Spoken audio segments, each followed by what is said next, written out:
I'm wondering, for people who might not have access, directly with somebody like who does the kind of work that you do, how can they listen to their own bodies? You were talking about how your body does speak to you, and it does have a specific way of communicating. Can we talk about that a bit? The heart definitely speaks. Now, do we always listen? No, but I'm going to give you some examples. Because I'm also a certified heart math practitioner, and we, over the years, we tend to think that this is command central right up here. It's not. It's right here. Because what we've learned through science and research is that the heart actually has a brain. It has similar wiring and tissue and does things that the physical brain does. So you could think of the heart as the conductor of everything. The other real important part of this is the vagus nerve. It's the longest nerve in the body, and it has nerve fibers into every single one of our organs. You have two branches of the autonomic nervous system. And autonomic just means it's running in the background. We don't have any, it's kind of what helps us to breathe. It helps us, our hearts beat.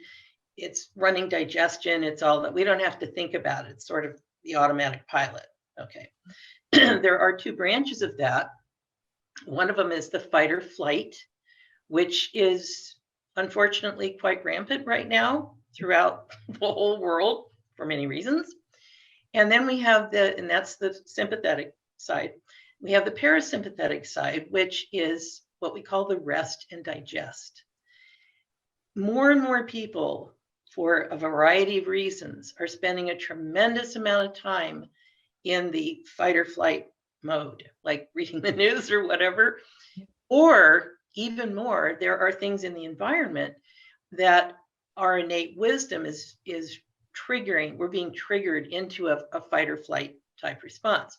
What happens physiologically is that up to 80% of the blood leaves the forebrain.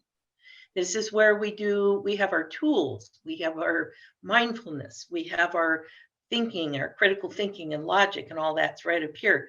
Well, if that blood leaves and goes into the body, it goes to the kidneys, the heart, the lungs, and muscles for the fight or flight response. Now, a couple other things happen. Adrenaline levels go up because that's going to give you energy to run or fight, And back in the day when we had to worry about things like the saber-toothed tiger or marauding tribes or whatever, this was a good thing to have because it gave you a good burst of energy and you might survive. And the other hormone that is produced is cortisol. We were not designed to have these being triggered over and over and over again, because there are several body systems that go offline at that time because they're not necessary. Your immune system goes down temporarily, but you don't need to worry about fighting an infection, for example, if you're going to get killed or eaten by the tiger or whatever. Your gut goes down, goes offline. The blood is preferentially shunted.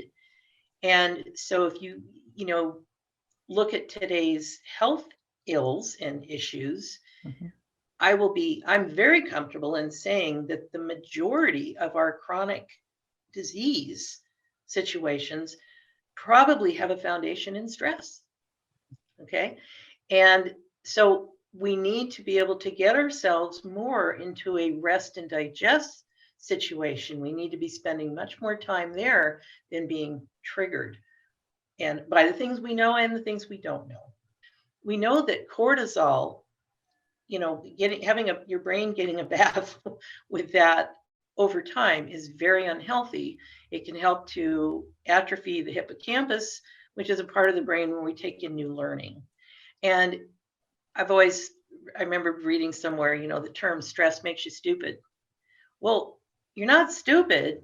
It's just you don't have the blood coming up here to bring oxygen, nutrition, and remove toxins. And we shouldn't be having all that cortisol all the time. It's not healthy. And the adrenaline, of course, that can contribute to high blood pressure and problems with the heart and all of that. there's a couple of great heart math techniques, and one of them is called attitude breathing. And this stuff is so easy and it works. And attitude breathing, it just means bringing your attention to your heart. And if, many people find they have trouble getting out of their heads. But if you thought about just wiggling your toe, you're focusing then on wiggling your toe. You do the same thing. Put your hand over your heart and focus on your heart. And then you want to bring in a feeling of gratitude or appreciation for something, someone, some event. Could be your pet, your dog, could be your best friend. Any number of things.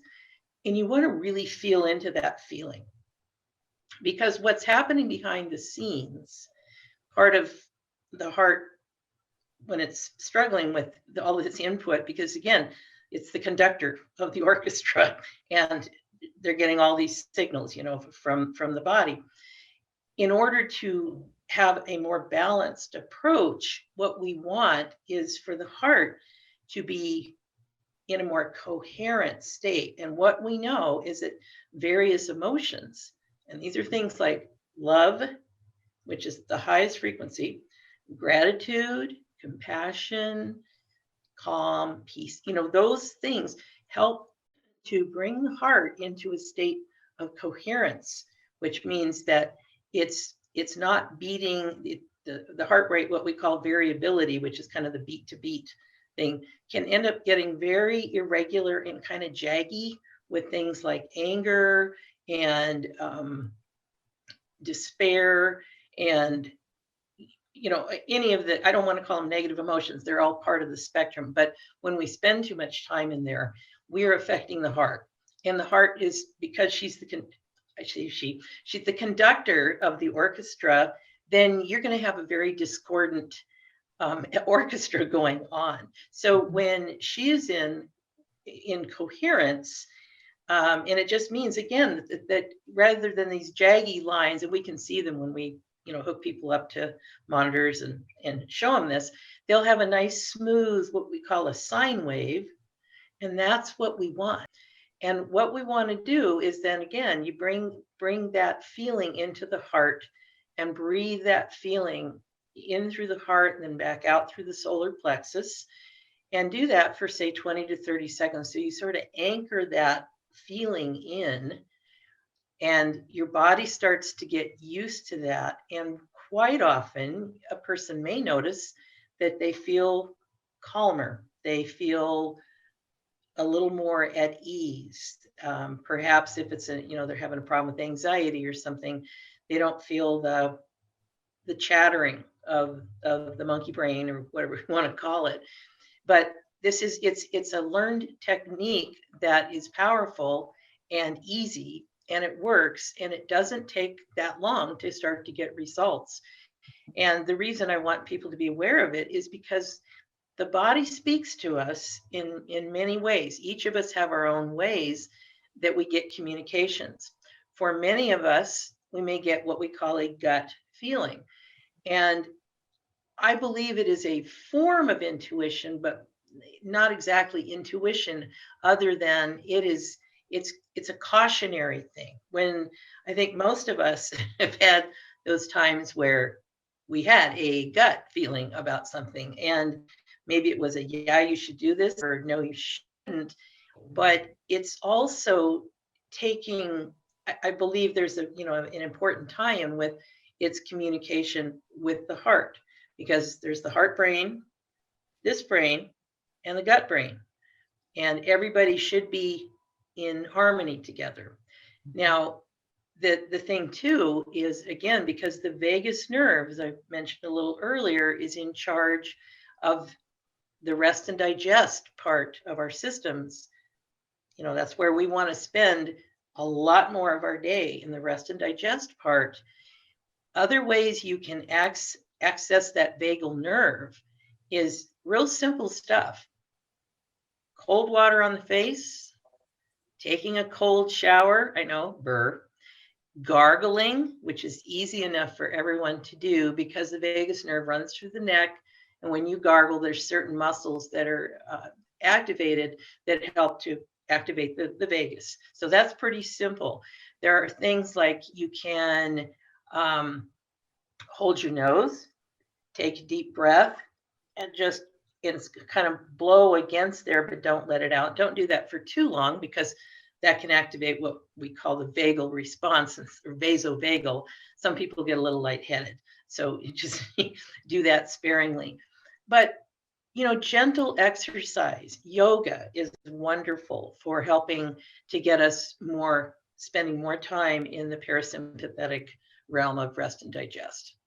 In Chinese medicine, the small intestine organ has an energy, has a meridian to it, and all of that. And the small intestine organ itself is in charge of discernment, as in the food comes from the stomach. It says, okay, we're going to keep that. No, don't want that.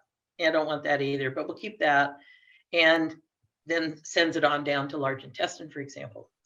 The reason I'm talking about discernment is that quite often, if people are having gut issues, a first piece might be, do you have too much on your plate?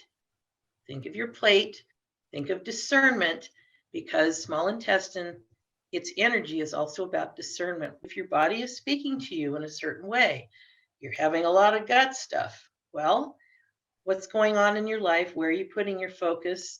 Are there some things you might be able to remove? Number one.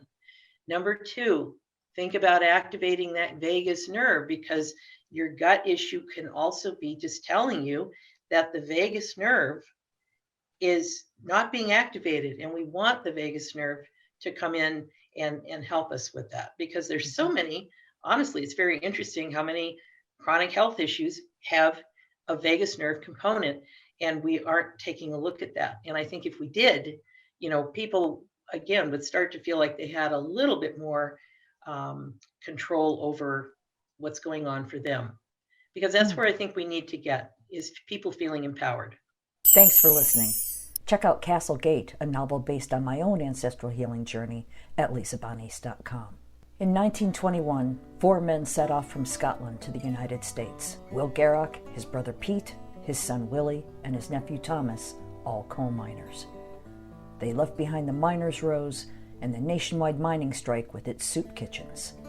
Their destination was Castlegate, Utah, where they had kin to welcome them before sending for their wives and children.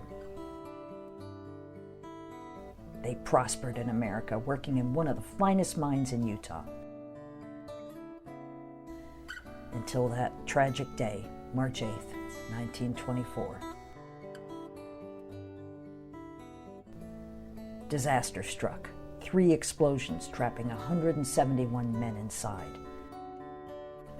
Rescue crews worked tirelessly for days, but sadly, they could not save a soul. Women were widowed and children were orphaned, and some never recovered from their broken hearts.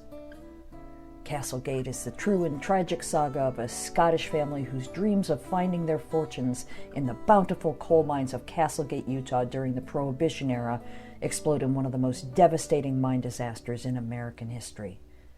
Learn more at lisabonis.com.